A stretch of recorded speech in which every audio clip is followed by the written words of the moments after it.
Scottish music's vitality in Glengarry County owes a great deal of gratitude to men like Angus, Duncan, Katie McDonald. Born in Alexandria in 1891, Angie was the fifth child of Angus P. and Catherine McDonald. Through his father's side, he was the seventh generation to take up the pipes, including his father's father, Jimmy the Piper. Neil McVeigh was an important influence and served as his instructor at a time when piping did not yet have a formal training program.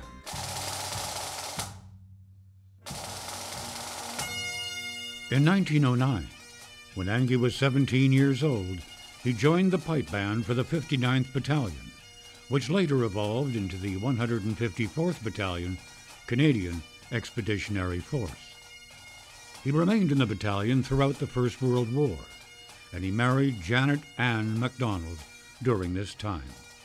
Although an injury prevented him from serving overseas, his work as part of the band helped to promote recruitment for the battalion.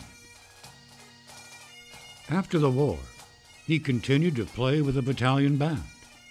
Family lore has it that during a performance in Cornwall in the 1920s, he accepted a dare to play the pipes while riding in a biplane. Spectators on the athletic grounds strained their necks in an effort to figure out where the sound of the pipes was coming from. When he returned home, he recounted his adventure to his wife Jenny, who was somewhat less than impressed. "Here you are flying and playing the pipes with 3 kids at home." Her admonishment must have kept him out of harm's way, because they went on to raise 9 kids. By this time, Angie was doing his part to continue the piping tradition by taking on students. In between the wars, and particularly during the Depression, there were very few venues for pipe bands, but the group kept the musical form alive by playing at local lacrosse games and other events. As the pipe major, Angie would convene the band's practice sessions in his parlor, with Polly Lauzon playing the bass drum. The problem of the scarcity of formal venues for the pipes would be solved after the Second World War, with the establishment of the Glengarry Highland Games in 1948. One of Angie's former students, Peter McInnes, played a significant role in developing the games. We know that Angie would be pleased at the thought of he and Mr. McInnes being inducted into the Hall of Fame at the same time. Angie himself made his contribution to the first games by providing the music for the dance competitions.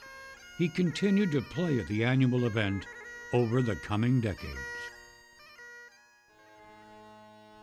In his later years, Angie took on piper Roger Martin as his last student. Of their first meeting, Roger confided to the McDonald family that Angie, a staunch traditionalist, asked Roger if he played any other instruments. "The guitar," came Roger's response, thinking he'd impress Angie with the scope of his musical ability. "Stop it," advised Angie somewhat abruptly. Despite his sordid past as a guitar player, Roger became a regular at the McDonald household, with Angie often asking him to play the pipes with him in the parlor.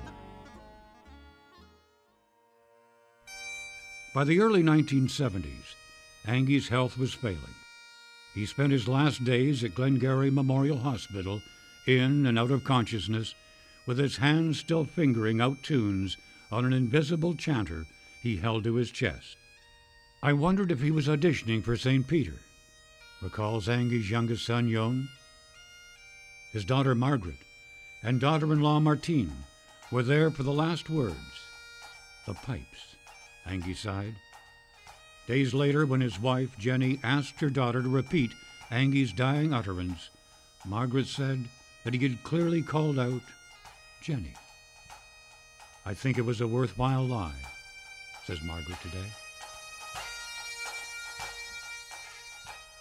When Angus Duncan Katie McDonald was laid to rest on December 8, 1971, In St. Finnan's Cemetery, his last student, Roger, paid tribute by playing the Lament.